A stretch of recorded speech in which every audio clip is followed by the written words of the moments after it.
Welcome back once again to Real 2021. And if you haven't seen my face before, I'm Ruben Norwich. I'm an M student at UEA, and I'm so stoked to be with you today.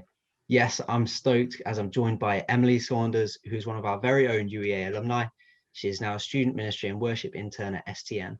On your screen, you can hopefully also see Mike Hood, who has been one of our speakers for the week. He is currently living and working in Cambridge as a CU staff there. And last but not least, it's Murray Chapman, who graduated last summer with a music degree, now working to support RCU here in Norwich, as well as studying theology. It's great to have you guys with us as we come to talk about our identity in this little session here, which I think is such a crucial part of our faith, particularly around this time of university and even as COVID. So first, let's just be really clear. Mike, what do we mean by identity? Yeah, I mean, it's one of those things where you think you know what it means until somebody asks you what it means, isn't it? But I think, obviously, it's about who we think we are. But I actually think that it's more than that. It's kind of how we make sense of ourselves and kind of how we know that we have value. And I think often we kind of miss the fundamental thing that we can't just sort of give value to ourselves, that we sort of imagine that we're supposed to just be able to sort of look in a mirror and say, this is me, and feel great about it. But actually, I think our identity as humans, fundamentally, it's about who we are in relationship to other people. So yeah, I think it sort of boils down to how do we answer the question, who am I, in a way that means we know that we belong and that we're loved. Yeah. Boil it down to that. Yeah, nice. Emily, what does that mean for you? Yeah, that's great. I think, again, when I was asked this question, it was like, oh man, it's really one of those things that we talk about all the time, don't we? But definition wise, it's like, how do you explain that? When I was thinking about it, I think, yeah, a lot of it is about how we relate to people. But for me, massively, it's also about what we're passionate about, actually, what stirs me as a person. What do I want to spend my time doing? What do I not want to spend my time doing? What are the things that when I hear them on the news, that stirs me? And so I think a lot of that, it comes from that passion and the things that stir our hearts, because that influences our actions. And I think a lot of the things that we do are impacted by the things that grab our attention, that make us want to not go to sleep because we're thinking about them. And so I think it is a lot about that internal processing, and then how that influences our actions and how we then relate to the people in the world around us. I think it's really wrapped up in that at the moment, particularly for me anyway. It's those things that get me up in the morning. And I think that forms who I am as a person, and as a consequence, forms my identity as well. Yeah, definitely. Murray, and you? Yeah, I think just from what Emily said, I think it's important to remember that there are different ways of thinking about identity, like depending on the culture as well. So one big way of thinking about identity is very individualistically. So we think, who do I think I am? How do I carve my path through life? And which aspects of my life do I think are most important? But then you can also think of it really socially and collectively. We can think of our identity based on how we relate to the group that we're in, whether we fit in, whether we are viewed as part of that community. And I think we can actually be quite quick to sort of pick one, really promote that, and then sort of downplay the other. I think actually there are really good aspects of both of those, as well as limitations and downfalls to those as well. And there's quite a common sense, isn't there, that there is a way. I think it's quite a big assumption actually, that there is a way that we are meant to be, and if we find that way, then we're going to be most satisfied and most happy, and if we fail to, then we're not. I think it's a big assumption, and it's interesting that we all have this sense of there being an identity that we can find if we live in the way that's consistent with how we're meant to be. And we feel so often that we fail to do that, and I think that's really interesting, isn't it, as we think about identity going forward. Yeah, definitely. And I mean, in my experience, as I've grown up, there's been so many different pressures and influences that feels like the right way to take on my identity. Like, oh, what are my friends doing? Well, they're my friends. I think they're good people. I should be like them. Or what my parents think. But I wonder, Emily, if you could help bring some insight into this. Why can it be so difficult to just be ourselves in today's society? Yeah, it's such a good question. I think we live, particularly at the moment, in a very confusing world. It feels very confusing to me most days at the minute. But I think we're massively impacted by culture and by the world around us. I Yeah. think that's a massive influence into this kind of wrestle with finding our identity and that difficulty and that struggle. But I think it's important also to just kind of get that perspective of that across the world there are so many different cultures, and so there are different pressures on different people. I think in our kind of westernized culture we have this pressure of, I think a lot of our identity is wrapped up in what we do. We live in this very hyper productive culture where it's like you are defined by your success, you are defined by your job, you are defined by your salary, and all these things. And I think that's a massive like very real pressure, particularly as students, as we travel through uni and we get grades and then we have to get jobs, and it's hard, isn't it? There's that real pressure which can make that difficult. But I think, yeah, I've been really privileged to do a kind of a bit of travel, and I did a degree in international development, so learned a lot about kind of the world and different cultures. And I spent a bit of time in Indonesia a couple of years ago, and there the massive pressure for them was actually a lot of their identity is wrapped up in family, in tradition, in honor. Spent a lot of time with women there who had been trafficked, and that was their pressure, was that had all been ripped away from them. The things that their culture told them identified them. They no longer had family, they no longer could honor their family, they felt shame. And so there's different pressures, isn't there, on different people. And I kind of experienced that as a Westerner going in and knowing my identity, I'm told, is wrapped up in my productivity, but for them it's wrapped up in their families. And when that's stripped away, who are they left to be? And so I think that's really hard, that we have to recognize that across the world we have these different pressures, but the common factor is that culture is dictating who we're supposed to be. But I think for me, the beauty of the God that I believe in, the God that I read about as a Christian, is that he fulfills all those things. He fulfills the fact that my identity is supposedly wrapped up in productivity, because he tells me that his grace is sufficient for me. But he also fulfills the pressure on people in other cultures where it's in family and in tradition, because he's called Father. And so he fulfills that. He not only bypasses culture, but he fulfills it in who he is as well. And so I think there's real difficulty, but I truly believe, and I pray that others can believe, that there's a hope in this fulfillment that we find in the God that I believe in. Yeah. Yeah, that's so good. That's so good.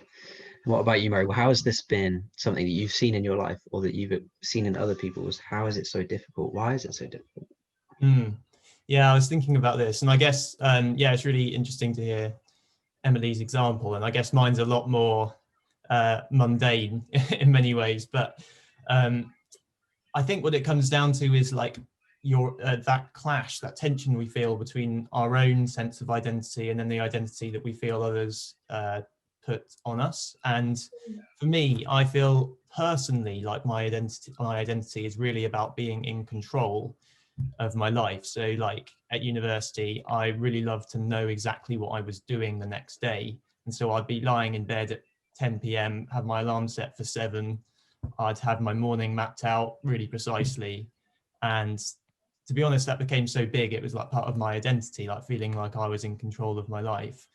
And then I get a knock on my door at like 10:05, inviting me to go to the pub, or go to the club with like my friends. And it's such a, and then you feel the pressure of like, this is my group identity. And as I've said, I think actually that's really important, the communal aspect of our identity. And so often I felt that tension, I think we all do, where I felt like those two things were really being, we're clashing together, being held in tension. And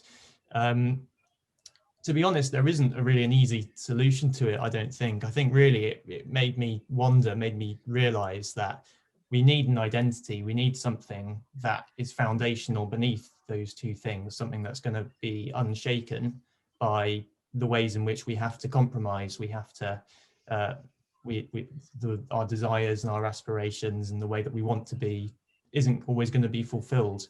We need something, an identity that's foundational. And of course, I agree with Emily that that's something that I think Christianity can provide in God and his identity that he gives us. Yeah, that's good. And I think sort of coming on from that as well, there's this, I think as millennials we have, or not as millennials, as Gen Z, there is like this pressure about fitting in, which is in this normal world of like, oh, my friends are going out clubbing, I want to fit in there. But then also, even as you get to know some more Christians, like, oh, I don't know if I fit in with those. How can we, Emily and Murray, just come back to you again, how can we get rid of this fear of rejection or fear of fitting in, whether it be with just our friends or even in like the CU?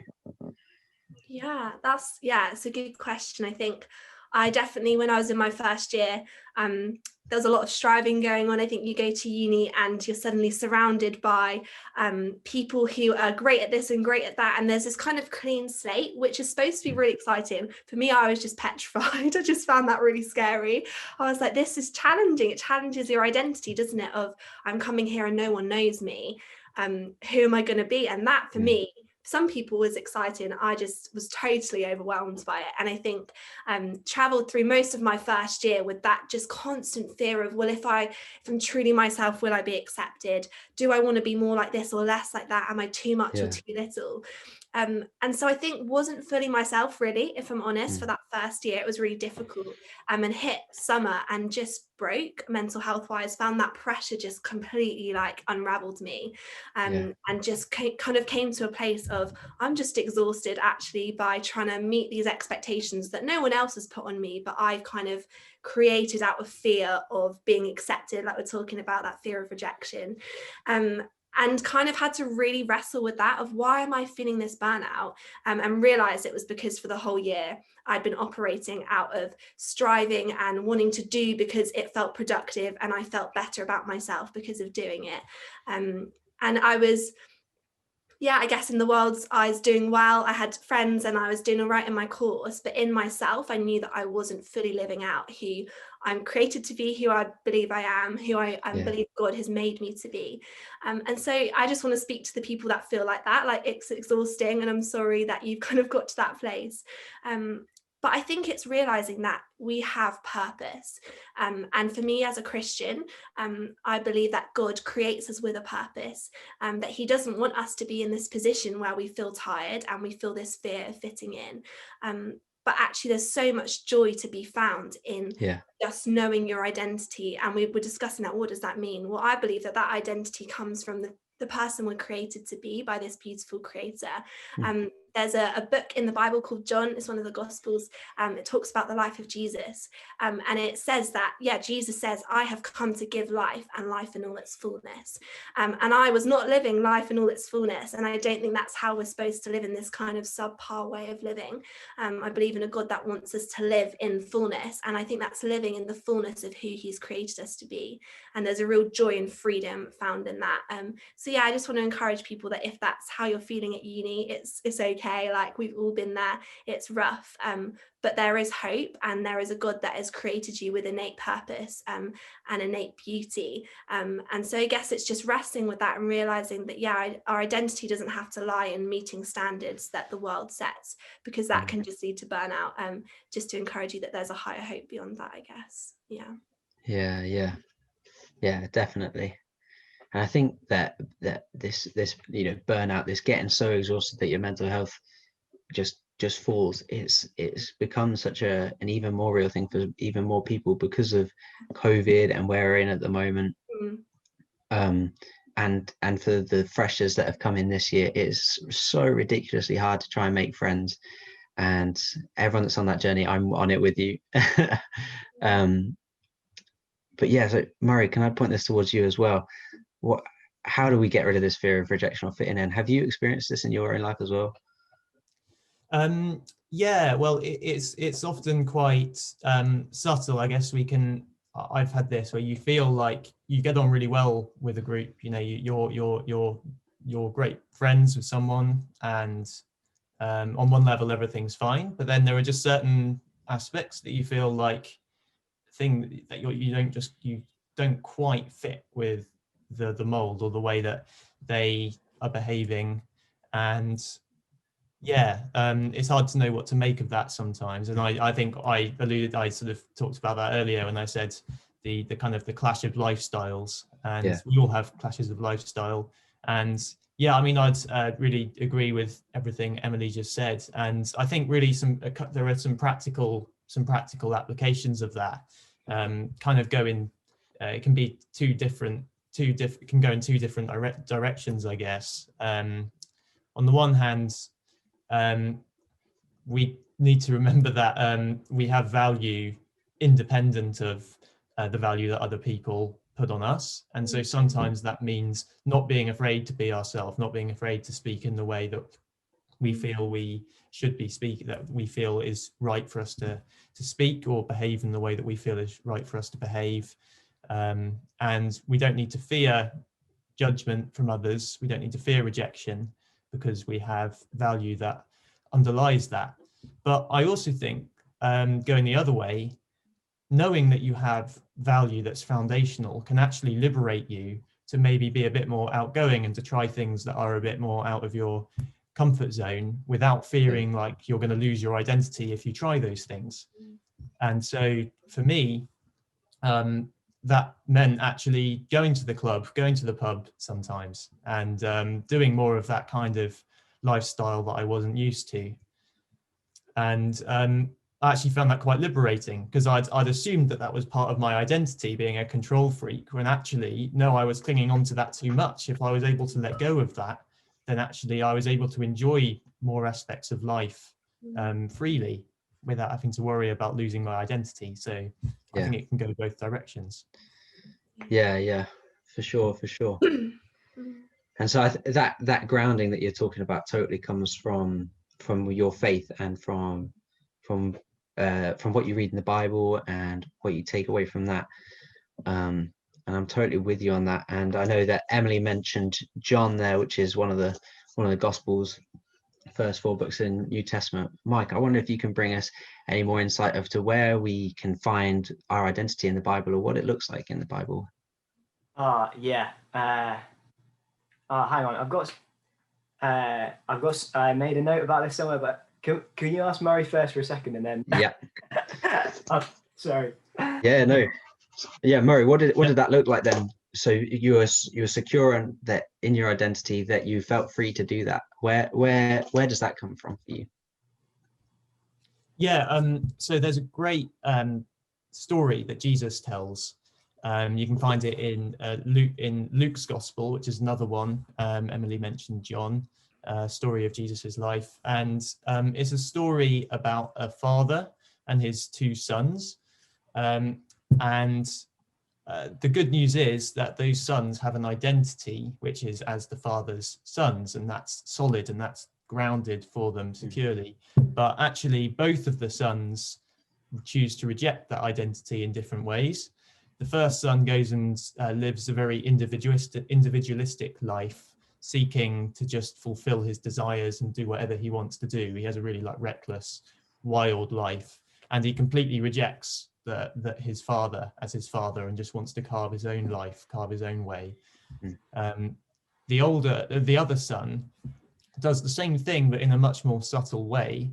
He tries to really please the father and be really obedient and live, and his identity is based in his status and reputation that he builds by being obedient.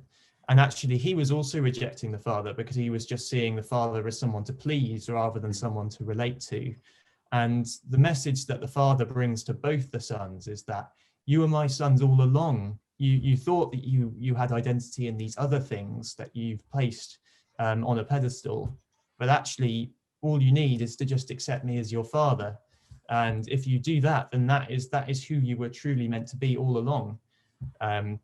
And I think that's the message for us as well. We're told that we are God's children, and we are to live as God's children, made in his image. And the question of the Bible is, how can... Oh, we might have lost Murray for a minute there. No. It's a beautiful moment as well. Into the good bit. Yeah.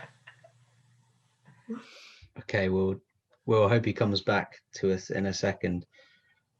But what he's saying there is, because we're made in the image of God, is that we have a security in who we are we have that freedom that Murray felt in that moment of being able to go, actually, no, I can go to the club, I can go to the pub, I can have a drink, because it doesn't change who I am. It changes how I act in those situations. It means that I'm free to be in those situations as my own person, as who I am, without the pressure of what my friends are doing or what my family would do. Yeah. Mike, do you have something to follow on from that? Yeah, sorry about that. Yeah, so to sort of take a step back, I think that our culture is really quite confused about this, because a lot of the time, on the one hand, it sort of tells us that we can find our identity by saying, you know, you do you, just like, don't let anybody tell you sort of who you are or what to do, like, just be yourself. And what I mean by that is very, very specifically kind of just do whatever you feel like doing. You know, it's kind of Let It Go from Frozen, you know, no right, no wrong, no rules for me. I'm free. This is me. So it's funny because it kind of tells us that, but then actually, like, even in Frozen, that doesn't really work. You know, if you imagine the film of Frozen ending at the end of Let It Go, where she, you know, Elsa's like run away from her little sister so that she can build an ice palace and live by herself and do whatever she feels like. If you imagine like the credits roll at that point, like nobody is thinking, wow, that's such a beautiful story. You know, that character has really like discovered her identity. She's really found herself. This is beautiful. And the truth is, actually, every great story, you don't ever see a person kind of discover who they are, like fulfill their potential just by kind of doing what they feel like doing. Is when they're kind of pursuing something bigger than themselves, like giving themselves for someone else or for something else. That's when they really like find who they are. And so, yeah, one of the things that Jesus says about it that I find just so profound and so helpful, even though it's completely not what we'd expect, is there's this bit where he says to people, whoever wants to save their life will lose it, but whoever loses their life for me will find it. So this idea, if you try and kind of grab onto, this is who I am and I'm going to do whatever I want and I'm not going to let anyone else interfere with it, actually life just kind of slips through our fingers like sand kind of thing. You can't do that. It doesn't work. You end up losing your life. But he says, if you give your life, if you're willing to kind of throw yourself in pursuit of something much bigger, in pursuit of living for him, for Jesus, he says, that's when you'll really find it. So it's not just about doing whatever I feel like and I'll somehow discover who I am. It's like, actually, I give myself away. And what's then so beautiful is that he does that. And then he tells that story Murray was talking about in Luke chapter 15. I think everybody should go and read it if you haven't read it before, because it's my favorite chapter in the Bible. It's absolutely amazing. And if you've got that picture of this ragged, stinking mess of a son who's kind of run away, wasted everything, rejected his dad and messed his whole life up completely. And then his dad just runs out to him and picks him up and kisses him and says, this is my son. And he throws this huge feast for him. That sense of like absolute unconditional love. And Jesus is saying, look, I am God running out to you like that. I am God running out to meet you in all of your mess, all of the ways that you failed, all of the ways that you feel inadequate, all of the ways in which you actually have, you know, hurt people and messed things up, running out to embrace you in that and love you unconditionally. And that just sets you free, because it's like, I don't have to try and impress all the people around me. I don't have to be kind of afraid of failure or whatever, because I know that like as I am a complete mess, I am absolutely loved by the God of the universe, and I can afford to just give my life away to him and discover who I am in the process. Which I just think is amazing. Yeah, it's so good. The freedom that comes from what appears to be just putting down this pressure. because I think exactly what you said there about in Frozen, when she has to try and discover it for herself, and actually all of that just comes crashing down, doesn't it? We end up with a different kind of pressure when we're trying to figure out who we are. And it's I look at it, and I look at the task that is set people nowadays that haven't found Jesus, haven't discovered faith for themselves yet. And I think I would be crippled. There's no way that I can invent who I am. There's too many things to think about. My brain is not big enough for that. Yeah. That's good. Murray, we lost you at such a beautiful moment of that story. Oh. Mike rounded it off for us. But I wonder if you could help us, lead us into the next question about, so we've understood that in this story, this guy has messed everything up, and then he comes back into the loving arms of a father. And that's exactly like it is for us as we come back, as we see how God loves us in that way. But then our journey continues a bit further, and aren't we then sort of controlled? We've got these rules. Is that how it works? Is that your understanding of your journey of faith after you found Jesus?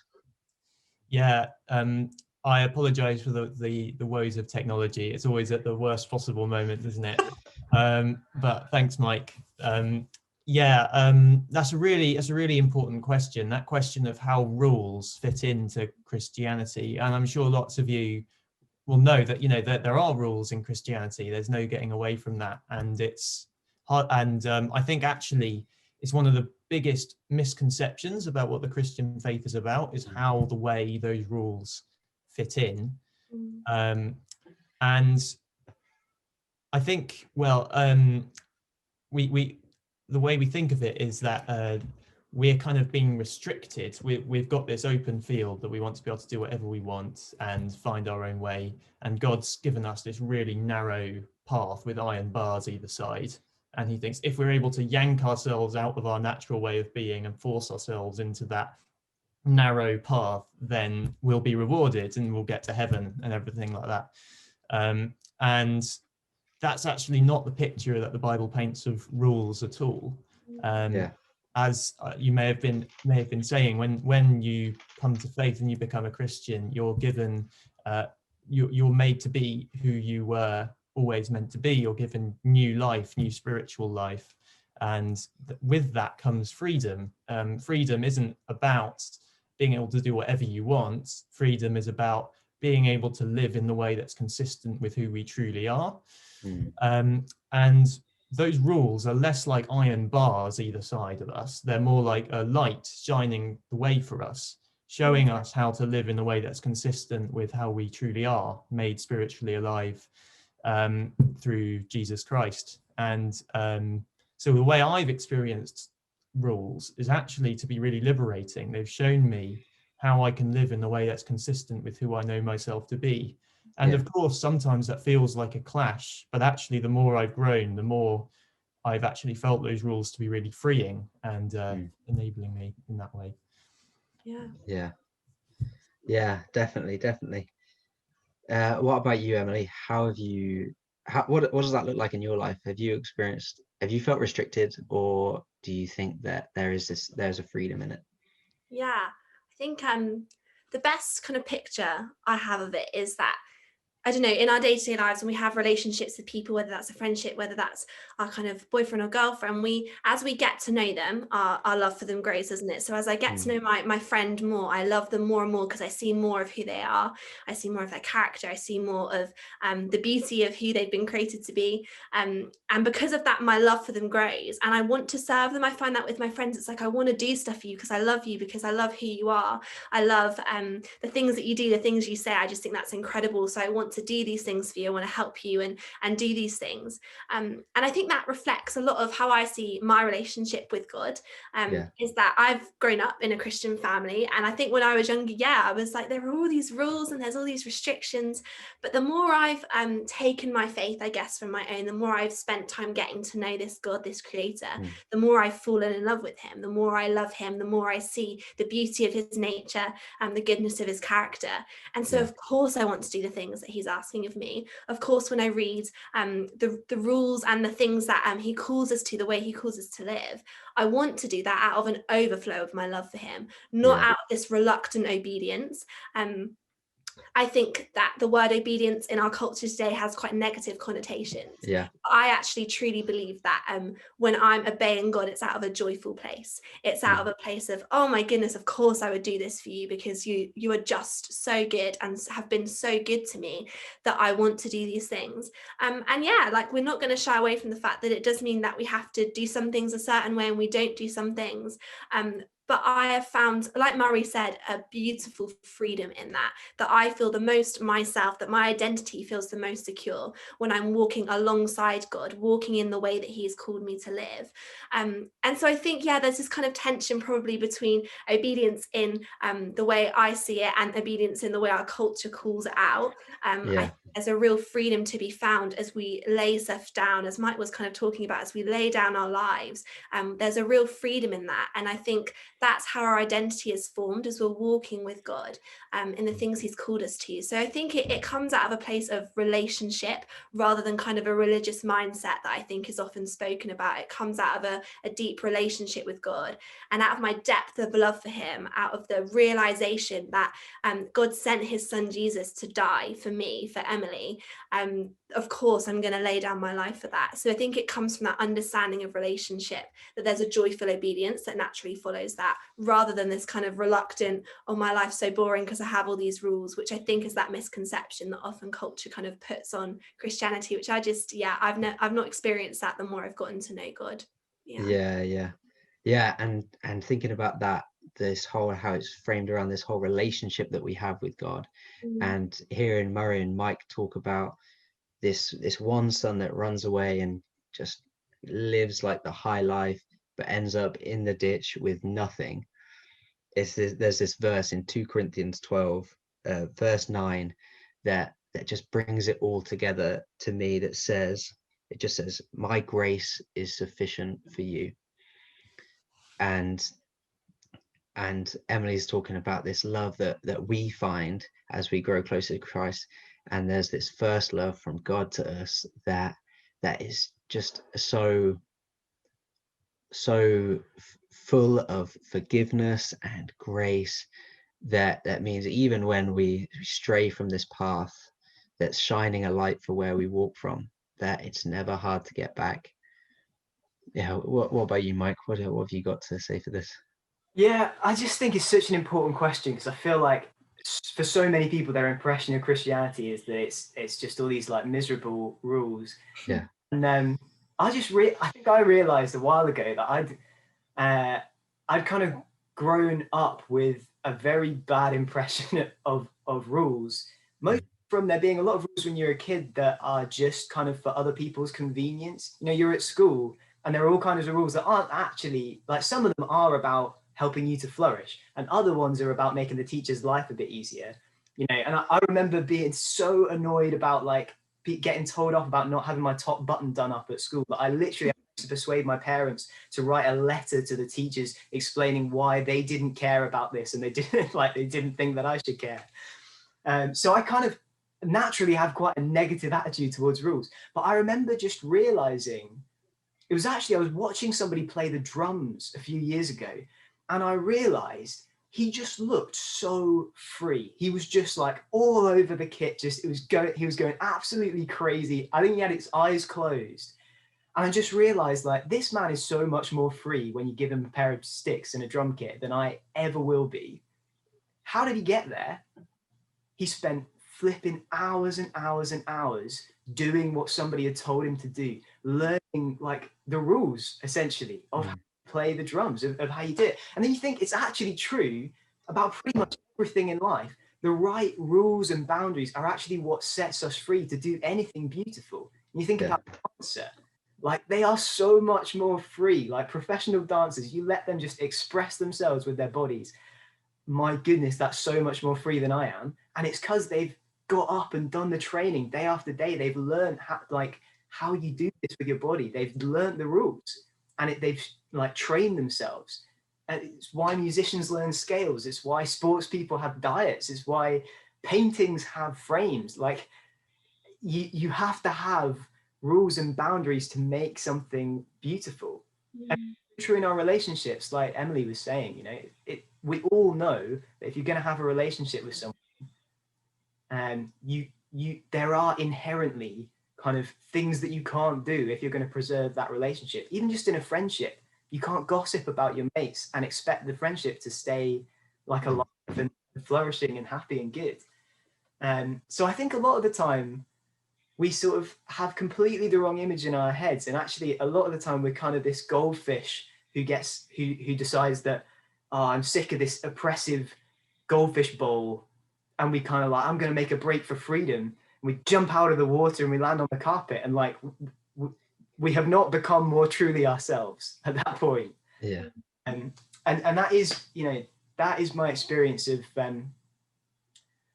Christianity, is that actually, if there really is a God who made us and who loves us, and Jesus says that's true, and then he proves it by dying for us out of love for us and then coming back from the dead, then there is someone who knows what we were made for and what it will look like for us to really be free.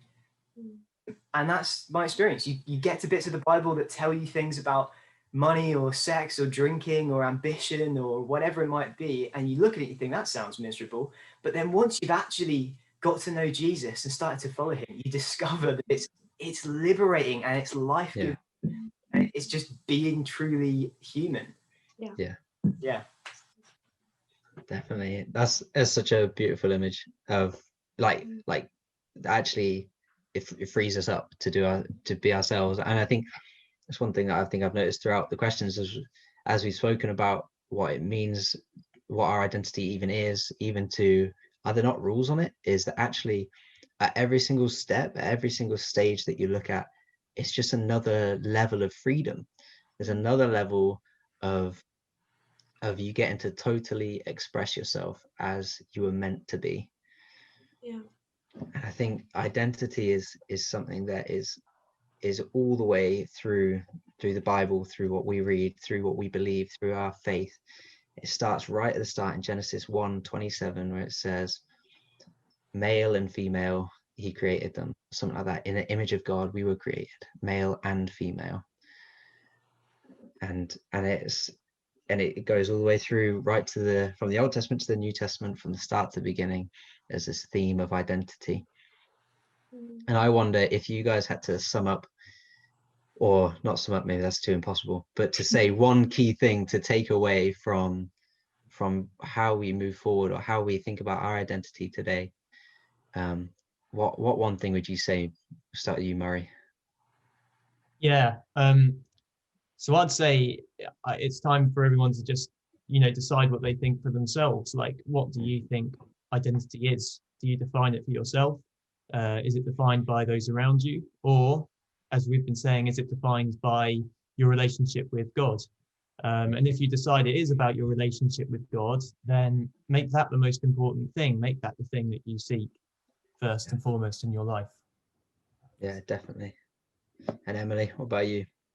Yeah, I think it's just maybe similar, but just an encouragement that for anyone watching that's like most likely a student, just that it doesn't have to be in what you do. It doesn't have to be defined by your success or how good you look in the world's eyes, but just that encouragement to search out this God that we've been talking about, that actually calls you his child, calls you his son, calls you his daughter, and to delve into what that means for your identity, because I think, yeah, like we've spoken about, there's just a real joy and freedom in that. So just that encouragement to seek further, to not let this stop here, but actually just to let that pressure be lifted off of you from a God who calls you his own, and let that be your identity, because yeah, we've all experienced the joy and the freedom that comes from that. And I think, yeah, just that encouragement to do that seeking, do that searching from anything that's kind of stuck out today. Yeah, definitely. And Mike? Yeah, for me, there's the thing that always sort of encapsulates it in my head is actually a lyric, a Mumford & Sons lyric. I can't even remember which song it is. It's one of the old ones. But if when they say love, you're thinking about the love of Jesus that like runs out to us in all of our mess and forgives us completely, loves us forever, then I think this lyric is pretty perfect in lots of ways. It says, love, it will not betray you, dismay, or enslave you. It will set you free. Or like the man or woman that you were made to be. I feel like, yeah, that's it. Well done, Mumford. Good job. So good. That's awesome. Well, it's been, just so great to discuss this. And like we've said, there's a lot of stuff to take away, but I think the biggest thing is that encouragement to seek further, that this is just maybe the beginning of kind of this conversation for you around identity. It's a big topic. We've probably skimmed the surface of a few areas, but there's an incredible CU at UEA who would love to kind of discuss that further with you. And yeah, it's just been so great to have this discussion, and we hope and pray that it causes you to think a bit more about your identity and what that might look like with this God that we've been talking about by your side. Yeah, and we'd love to stay in touch as well. If there's something you're curious about or something that struck you today, there should be a link in the comments for this video where you can leave details for people to be in contact with you, whether that's to talk, discuss, or just to pray for you. Also, we'd love if you're interested to join our Christianity Explored course, which is coming up as well. There should be information about that as well. It's just a chance each week to really dig into these really foundational questions about what the Christian faith is. And so if you are curious to find out what this Christianity is about, why are we all getting so excited about it, then please do come along to that. And there'll be a week where we're thinking particularly about identity and digging into that issue further. So yeah, please do come along. Awesome. Yeah, please do stay in touch and go and have a look at those videos, those links. And yeah, God bless all of you that are watching with us today. And Mike, I just wonder if you could pray for us as we close here. Oh, absolutely, yeah. Oh, Father God, thank you that you know every single person who's watching this. And we do remember all that stuff we were talking about, how it's so easy to get kind of burnt out and for our identity to get stuck in whether we're achieving everything we want to or how other people see us. And I thank you that for everybody who's wrestling with that, for all of us on the panel who are still wrestling with that, that you know us and you love us and you don't want us to be stuck there. And we're just blown away by the love that you've shown us in Jesus, that you run out to us in all of our mess, all the ways that we've failed, and you love us unconditionally and forever. And you invite us to give our lives away to you and find who we really are in the process. And I just really pray that everybody listening to this now would not just sort of think that's a nice idea and leave it alone, but would realize that you're actually there and you actually love them like that. And I pray that you would give all of us that new life and that new freedom that comes from knowing Jesus and giving our lives to him. Yeah, in his name we pray. Amen. Amen. Amen. Thanks so much. It's been such a joy in this conversation. Thanks, Ruben. Yeah, no worries. It's been really good. Is there something about the Christian faith that makes you curious to find out more? Have you got questions about life, meaning, and hope that you'd like to explore? At UEACU, we'd like to warmly invite you to our Christianity Explored course, where we'll meet each week to discuss and investigate the life of Jesus Christ and what it means for us if his offer is true. Whoever you are and whatever you believe, you are so welcome to join us. Come along to our taster session on February the 11th. We are so looking forward to seeing you there.